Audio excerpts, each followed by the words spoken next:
Right now we are super tuning. This is a printer that had all of its parameters dialed in, and we're doing a basic test on it.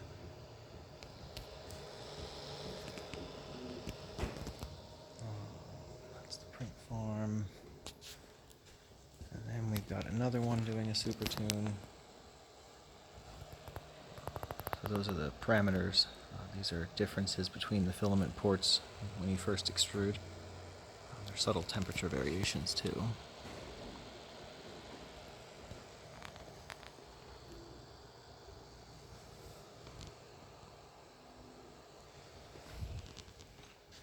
And these are the crane lines.